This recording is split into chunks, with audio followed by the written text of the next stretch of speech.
Your boy is back. That's right, the nonprofit sector connector, bringing you the show I call Long Island Changemakers.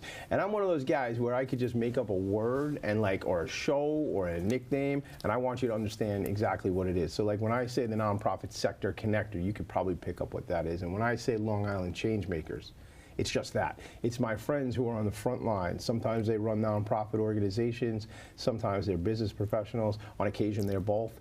And it's these people who are making our world a better place, making our island a better place, supporting community, creating relationships, and that's who I bring on the show. I have the distinct honor today to have my friend Linda Beigel Schulman, founder of the Scott J. Beigel Memorial Fund, on the show with me today. I love you as a person. I love you as a friend.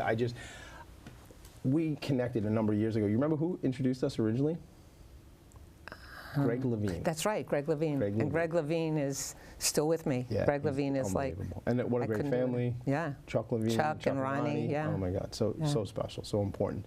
But we've really become some good friends. I love hanging out with you. And because you know what it is, man, you do such important work, and you don't really think about it as like you need credit or you want credit, and there's none of that. You're just doing it because one of the first things you ever said to me was, Tommy, I just want your 4 children to be safe. That's it. That's all you said. That's it. That was it. So let's give a little context. We have some time together, not a long time. So let's just kind of, can we just set the genesis really quick of the fund, of the Scott J. Beigel Memorial Fund? Sure. Scott Beigel, well, Scott J. Beigel. Scott was my son. Scott, on Valentine's Day 2018, Scott was the teacher and cross-country coach who was murdered in Parkland, Florida at the mass shooting. He saved 31 of his children, and when he went to close the door, he was shot 6 times within 3 seconds from 5 feet away. Protocol, unfortunately, everybody knows about mass shootings today, lockdown drills. But the protocol was that if there's a shooter in the building, you close your door immediately and you go to the safe place. Scott did not do that. When he realized there was a shooter on the 3rd floor in the building, he opened his door. He summoned in as many of the children as he could. He got 31 students in his classroom, and when we went to close the door, he was murdered. My condolences, and never can I say enough on that. And he put his life at risk for these children. It's just the truth. It's what he did. How could he look in the mirror if he didn't do that? How could he ever look in the mirror? No, 100%. I mean, he's an educator. He cared for these people. When we talk a little bit about camp and what the organization does today, it just proves out, because that's who he was. Yeah, Scott went to camp at the ripe old age of 7. He was the youngest going to camp that year, and he loved camp, and he went for 28 years. Scott went until he was 35 years old and murdered. If he hadn't been murdered, he'd still be going back to camp today. He'd still be going to camp, yeah. Yeah, that's why he went into teaching. We laugh about it all the time. You can't get a job, stop the job in May, June, and then go back. So he went into teaching because of that. You know, obviously for you and me, I never met Scott. And I get a kick out of some of the stories you tell, because the one that always gets me is the track meet. All right. Well, he was a track coach down there, right? And I don't want to steal your punchline. No. So they're running, and the kids are running in the track meet, and they didn't win. And they kind of looked to coach for some guidance, and he had this very strategic information that he wanted to deliver to the team. So they said, "What do we do? What do we do, Coach?" Well, Scott was very sarcastic, and he had dry humor. Yeah. And it was an important meet because they were going to go to state. Okay. Okay. They lost by a couple of points. I'm not quite sure how the scoring goes. And I think it was like the captain of the team, and turned around and said to him, "Coach, what do we do? What could we do?" And he looked at him and he went, "Just run faster." And on all of the shirts, all of the run shirts, the Run for Beigel shirts, on the shoulder, it always says, "Just run faster." And all the coaching shirts, the shirts for the track. Yeah, listen, it's funny, it's witty, but guess what? It's real. Just run fast. Like, literally, that's what you got to do, guys. Like, what else could he tell you? You're not running fast enough. But it's the humor in that, to me, is... Tommy, a funny story, which you haven't heard yet. So it was just 7 years from, I call it commemoration.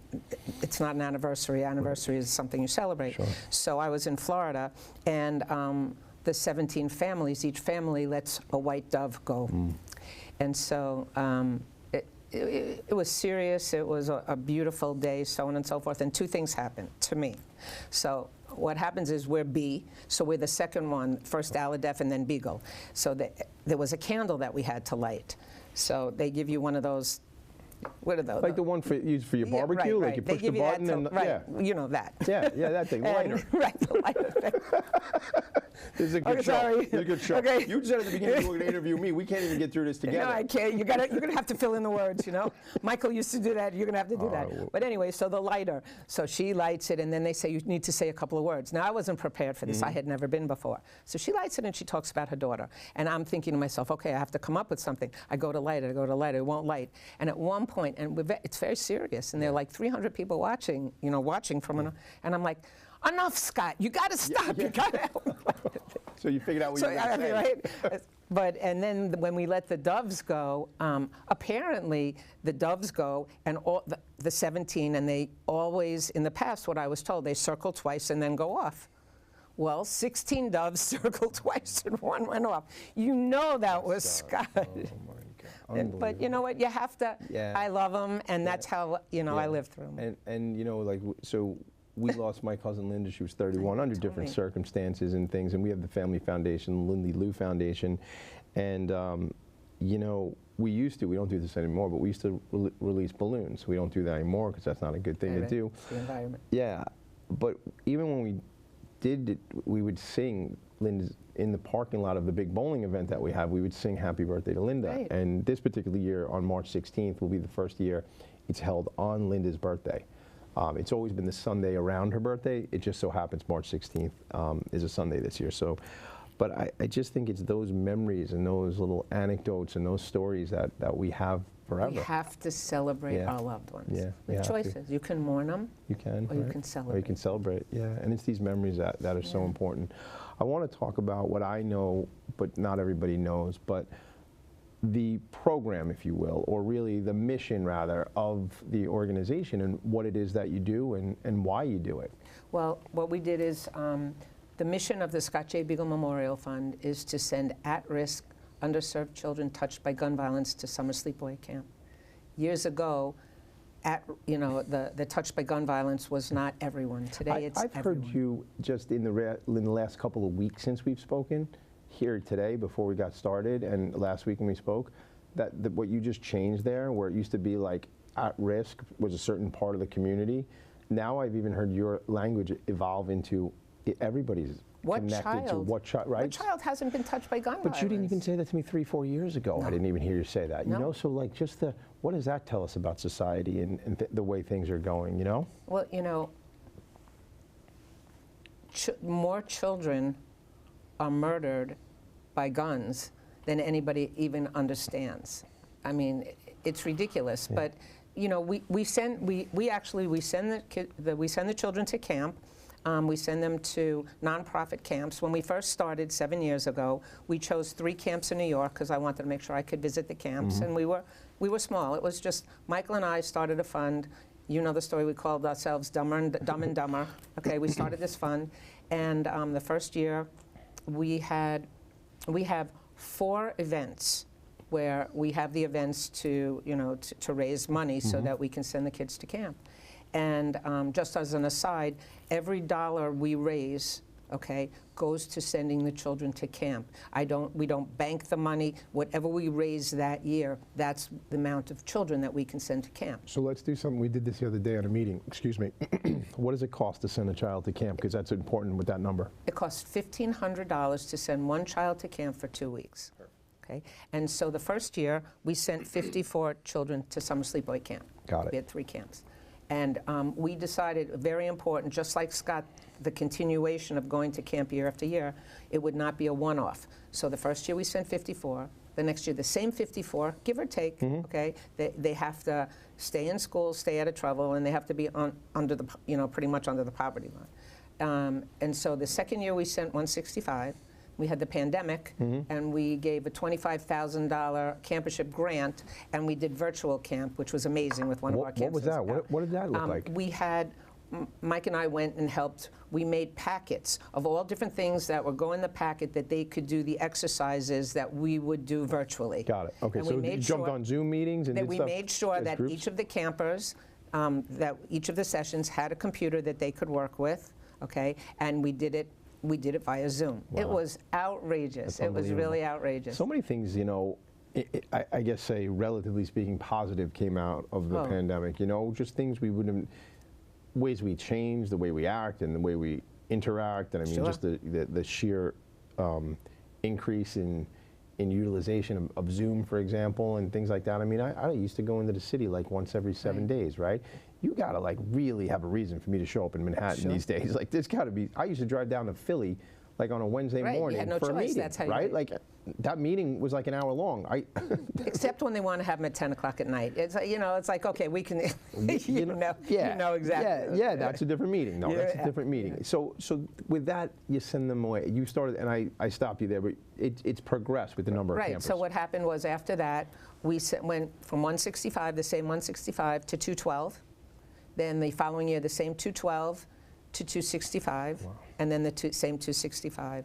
We sent 266 kids. We've sent, I don't know the exact number, so I'll tell you, we've sent over 1,100 children in the past 6 years to summer sleepaway camp, and we have given out grants over $1.4 million in grants. Unbelievable. And you know, it's cool having been at Remembering Scott, you know, the event, which we got to talk about all 4 events quickly too, but having been at that event and seeing you hand out the money, the checks, the big checks. So I think like Camp Fiver, I remember specifically. We sent 72 children to Camp Fiver. Yeah. I think it was, I'm not positive, but something like $109,000. I'm not positive about that number, but I know we sent. And each year, we increase the number if we can. So far, we've been able to, but we don't give the same to all the camps. It just depends on the camp. But every camp, every one of the 7 camps, we send children to. So is there an opportunity to add additional camps, or is there an opportunity to have more kids go to the 7 camps? Like, what is that about? Well, we had to make a choice.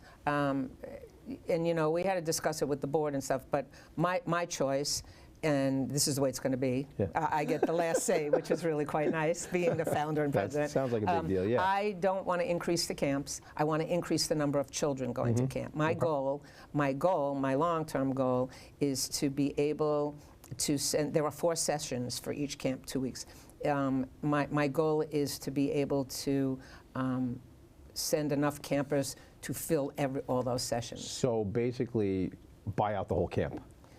So, kind of, yeah. It's like when Daddy Warbucks bought out Radio City Music Hall because Annie wanted to go to the movies that night. Remember Little Orphan exactly. Annie? Just like that. Just like that. That's my goal. Let's go to the movies. I cry at that movie all the time. Not at that scene, but when Annie's singing the song Maybe. Like she's like pining for her parents. She wants them, you know, and I cry and my kids make fun of me. And like, they've been making fun of me since like they're little. I have a 15-year-old now and they're like, yeah, my dad, he cries at Annie. But my dad has a heart. It's well, because I'm sensitive, I guess. So 7 camps, max them out, buy them out like Daddy Warbucks did. I love that. That's a great ambition. You know, it's a goal. I don't know if I'll be alive and be able to do it, but I'm hoping that it'll go on. It's just, my goal is just to keep more and sending more. One of the camps, Camp Juniors, one of the camps, there's a bunk named after Scott. I mean, there's one of the buildings is designated to Scott and Camp Fiver. It's just, you know, Mike and I, we knew one of the camps really needed to be able to get kids back and forth. Again, nonprofit camps, these aren't, you know. And so what we did was we found a used golf cart. And we bought the used golf cart, we added to it, and we actually had it sent up to the camp. And then it was funny because they said, you know, it's great, it's great and stuff, but it would be nice if it had a bench in the back. Not thinking, just talking out loud. So we got a bench, we put it in the back. So now, no matter what, you know, if something happens. But at these camps, you know, you have to think about it. We call it prehabilitate. Not such a word, I need to get a trademark, but we call it prehabilitate. You can rehabilitate, and then you can prehabilitate. Sure. We prehabilitate. We send these kids to camp. We get them out of the cement jungle. They learn. They've never. Some of them have never even been in a lake. They have swim lessons. Some have never seen a horse up front. They have horseback riding lessons. They learn how to take care of the horses. They have rock climbing walls. They plant vegetable gardens. They have livestock. They have chickens and so on and so forth. It's amazing, and I see them off. Some of them especially the ones we send 60 children every year from Family Service League in Suffolk, and I see them off. I see them off at the Park and Drive. Yeah, was it exit 48? You've been. 48 or 49, right? You've yeah, come. I've been out there with you. It's wonderful. We see them off. We see the guardians or adults or so on and so forth drop them off. Some come with a little backpack. Some come with absolutely nothing. And we were lucky. Michael and I were very lucky. After the first year, we decided that we wanted to enhance the camp experience. Remember, these are not the camps that have everything. These are the camps that, nonprofit camps that provide an amazing summer, but they can always use things. So we collaborated with book fairies, and now we have libraries up at the camps. And what's so cool about it is they provide the books. The campers can take the book home, and then they replenish the book. We collect Bombas socks. They ask for nothing. I think I'm wearing 40,000 Bombas socks. Really? I get. Shout out to Bombas. Yeah, shout out to Bombas. And do you see I am wearing Bombas socks right now? I am. I like these. Actually, my godmother sent me these for my birthday. But you know how Bombas works. You buy a pair of socks. Buy one and get one? It's like you buy one and they donate one. So it's like Tom's shoes. Yeah. There's a really cool book. It's called Do Something That Matters, and it's by the guy who made Tom's shoes. Really? Yeah, Tom's shoes is that same thing. Like you buy they look like they're like the slip-on shoes. Right, and then they donate them. And then they donate. Yeah. Like, we had Soul for Souls. Souls, S-O-L-E-S for Souls. S-O-U-L? Okay. Yeah. They donated last year 250 pair of brand new sneakers. So let's set a little context here, because some folks in communities here on Long Island send their children to camp, and it costs 15, 20, 25, 30 grand for the summer. Yeah. So we're not talking about those camps, right? Some of the individual young people that are sent, not only are they below the poverty line, let me strike this again. Some of these young people that are sent by the fund, by the Scott J. Beigel Memorial Fund, are under the poverty line, but not only under the poverty line, some of these come from nonprofit organizations they're homeless. Yeah, homeless, domestic violence shelters, single family homes. I see them off after when there were those who go the first year are nervous. We see them off. I go up there within the 2 weeks, and I've gone, like 2 days, depending, 2 days after. I like to see the different times during the 2 week. And you have no idea. They're smiling. They're having a great time. They learn how to trust one another. They learn how to get along. It doesn't matter their ethnicity. That's not. I have a hard time with that. It doesn't matter. And they all have chores. So I have lunch with them. Somebody sets the table. Somebody is the server. And these are young kids. They start, like I said, they start at 8. I have a 15-year-old who runs the Zumba class, and now her siblings are going through the same camp. And for me, it's very exciting to go. That's the best part of it, because it is very stressful. I can't kid you. It's very stressful. Getting donations. They call it soliciting. Yeah, what do you call it? I call it begging. I've learned how to beg. But you know what? You're begging for a good cause. I'm begging for a good cause. Right? So you can get up there with your top hat that I've seen you do on stage. You can beg in front of a whole room of fancy dressed people, too. Yeah, listen. I'll talk wherever you want me to talk. I'll talk about my fund morning, noon, and night.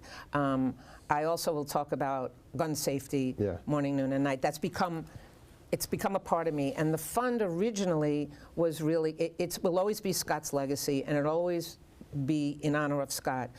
But today, the fund is about the kids. The fund is about sending children to camp. So when I get a $1,500 donation where the treasurer will say, oh, that's great, we got $1,500, I'll go, no, we got a kid going to camp. That's how you equate it. That's how we work. But that's important, not just for the board to understand. That's why I asked you what it costs to send a kid to camp, because that is the value of telling the story. Sure. And that's what we do in the nonprofit sector, is storytelling. And for you to say, as you were saying that, I knew you were going to talk about gets a kid to camp, but I almost saw you ringing a bell. We got another kid going to camp. Like, it's that sort of thing. And maybe there's a marketing campaign around this, you know, for every, because the thing is, like, that means if somebody has the capacity or ability to write a check for 15 grand, they just send 10 kids to camp. And if you could write a check for 150, how many, right? You know, Listen, you send if you want to write me a check for $25, I'm thrilled, because for $25, you know what I mean? I can, you know, the kids can have a toothbrush and a toothpaste and all that other stuff. And anything that people want to, you know, in kind donate, that's great. But in order to run functions, you know, you need to have the money to run the function. You need to have money, 100%. And again, we use everything we get, and we give it out in September. We write the checks to Scope, summer camp opportunities, promote education, because I get my camps, I learn about all the camps, and I choose my camps through Scope. All the camps that the nonprofit camps, have to be Scope camps. It's, I lost it. That's okay. It's how you decide how it's how we decide, you know, how who goes to camp. Yeah. But Scope is the governing body that. That's who we chose to be our governing body. Right. Yeah. Yeah. So, you know, when we had a meeting, you and I, with another friend of ours earlier this week, we were talking, and one of the things that that came up is that, like you just said, there's no dollars left. That's what I was saying. $2,024 a gallon. That's it. So now we got to start all. We got to start from scratch, right? Yes. Yes. So, Thank do you? Yeah, you're welcome. When you think about it, do you think about how many kids you intend? And I didn't say want, I didn't say have a goal. Intend. What's the intention of sending to camp this year? Well, what I've always done, and I'm not sure we can do it this year. What I've always done is, our goal was to send the same amount and increase it. But it all depends upon, you know, it depends upon what donations we get in, and so on and so forth. And I was saying before, when I forgot, it doesn't matter. I have somebody who once a month, it's amazing, once a month I get a $10 donation on Act Blue, and I know who it is, and that's because she said once a month she's going to send $10. Well, $10 once a month, by the time, you know, it's the end of the year, that's great. It adds up. But I'll take whatever I can get. I'd love, when I spoke to your friend the other day, who you introduced me to, and I thank you for it, I explained to her, you know, I listened to all of these other non-profit, non-for-profit, whichever way you want to say it, and there's usually someone famous or some ball player or that it sponsors the camp, you know, sponsors that foundation, not the camp, sponsors the foundation. I have a very good friend. Also, her husband was murdered in Parkland, and someone every year, she knows she's getting $100,000 from this particular group of people or person, and she knows, she starts with that. We start from zero. But I was talking to the person you introduced me to and explaining to her, I just would love somebody to understand what we do and say, wow, I love what they do, and you know what? I'm going to be part of that no matter what. Right, and they get latch onto it, and it becomes their, for lack of a better, their pet project. Right. That would, for me, would be, that would be heaven. So let's talk. I have a question I want to ask you, but before we do that, we got buckets for Beigel. Yes, Let's go through the four. I'll go through it. Please. This year, May 17th is Buckets for Beigel, and how Buckets for Beigel came about was this young man, his name is Matthew Cohn. When he was 12 years old, he had to do a project for his bar mitzvah. And I got a call and asking me, would it be okay if I do my project in Scott's honor? And of course, I was overwhelmed. Matthew, he was 12. When Matthew was 16, he called me up, I believe he was 16, and he said to me, I have a business proposition. And I was like, okay, chuckling. I said, okay. And he said, I think you need an event for the youth. I'll fast forward. Today we have Buckets for Beigel. What it is, it's like March Madness. We take the camps, not the nonprofit camps, the other camps that most of the people that we know go to. Those other camps that I was talking about, people write a big check. Right, the big check camps, okay? And what they do is each of the camps sends a team or two, and they pay for a team or two, and they do a March Madness. It's amazing. Jay Jacobs lets us use his day camp. He's the most giving person. You have no idea. He lets us use his day camp, and he always brings a pizza truck, so everybody We should get Jay Jacobs on this. Jay Jacobs is amazing. Here on Long Island Changemakers. I don't know Jay. I've never met him, but maybe you can hook me up. I'll see if I can. Right, but see if we can make it happen. He brings a pizza truck. You know, Eddie's Pizza has a pizza truck, right? Is that the fire truck? Or is it's I don't know if it's a fire, but it's always there. And so, and we hire refs. I wish they would be a little more giving, but we hire refs, okay? And we have a March Madness Day, and it's the kids, and then the parents come to watch. And this year we have some surprises. Every year it gets a little bit better, but we have some surprises this year. Okay, so that's May 17th. Then June 10th I have my Remembering Scott, and is that always at the same place? No, this is actually, the first year was, we outgrew the first year. It was so big, we never thought it would be so big. What happened is, before they would go to camp, when they were counselors, all of the kids would get together in New York, the counselors, like Scott's age, you know, when they were, I think they started at maybe 17, and they'd get together in New York. And after Scott was murdered, Scott's very best friend Jason, who they met at camp when they were 7, said to me, he said, Mom, he said, what are we going to do? Because he's like a son to me. What are we going to do? You know, Scott's not around. I said, well, we should still all get together. You should still get together, whatever you want to do. And I said, well, we'll do something when, you know, to remember Scott. I said, we'll call it Remembering Scott. And that was it. Anyway, so the first year we had it somewhere in Great Neck, and then the second year we had it somewhere else, close to here somewhere. And then the Old Westbury Golf and Country Club was more than giving, wonderful, amazing people, and this will be the 3rd year we have it there. That's but where I've been. I've only been since it's there. Yeah, and, it's incredible. Yeah, and I will tout that event because I apologize for what I'm going to say, but we get invited to a lot of fundraisers, all of us, okay?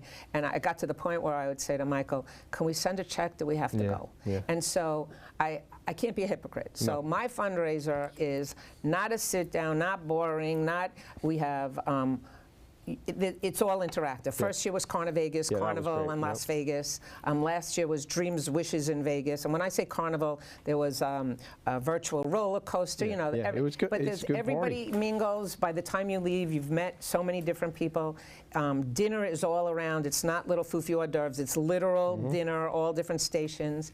And then the only time we go inside, and obviously the crap tables. Well, it's beautiful out there too. Yeah, I mean, it's you gorgeous. have an unbelievable view. Yeah. And we work with Beagle Bucks because you know we're not gambling. We work with Beagle Bucks. We have tons of raffle prizes. We have. When is the date on that one? Give me this one is June 10th this year. It's a Tuesday night. June 10th, Tuesday night. Old Westbury. Old Westbury Golf and Country. All right, I'm getting concerned. I'm running out of time, so I need 2 more events, and I have a really important. You don't. Okay. What are you sorry for? You can't. Because I could go talking forever. I know you can. We need a 3-hour show. That's a different show. We'll do that. After that, 2 more events. Okay, we have 2 more events. We have the Scott J. Beigel Golf Classic. This will be the 3rd year. That's at Cold Spring Country Club. Okay.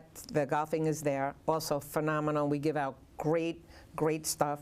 And then the last one is Run for Beigel, which the last years was at Heckscher State Park. It's being totally revamped this year. We're doing it at a high school, We're going to try to do it at Half Hollow Hills West. Okay. It's a sanctioned run. It's really going to... Chipped and everything, that means sanctioned, like the chip and the people who are runners. The whole 9 yards. Oh, you know, it's a real run. If you're a runner, love that stuff. You can count that run. What's the date on that one? That one is November 15th. We're going to share, gang, all the dates with you. We'll have it all connected to the video and stuff like that. Here's my very important question, because other than having great eye contact, you and me, I've been staring at this piece that you're wearing. Oh, this. Too. What is that? Oh, this is a SJB. Yeah. Everybody, Michael, my husband, had this made up for me, but we have a pin, we have a logo pin, and if you look at it, it's just like this, obviously. Yeah.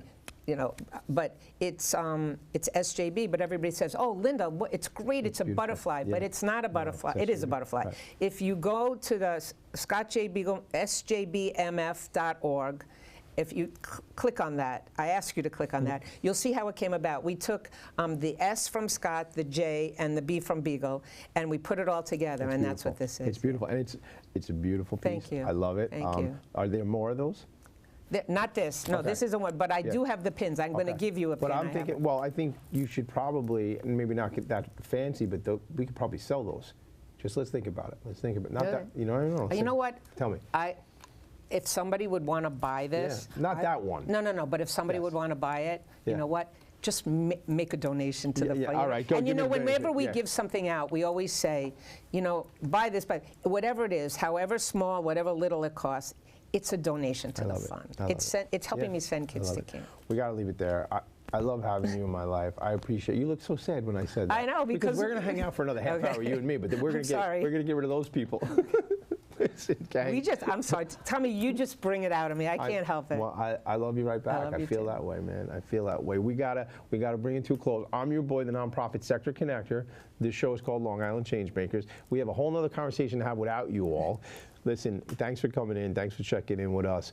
I want to just keep giving this spotlight and opportunity to friends of mine like Linda Beigel-Shulman from Scott J. Beigel Memorial Fund, who are changing the world. Long Island Changemakers, your buddy Tommy D, the nonprofit sector connector. This has been another In Focus production. Thanks again for checking in. Bye now.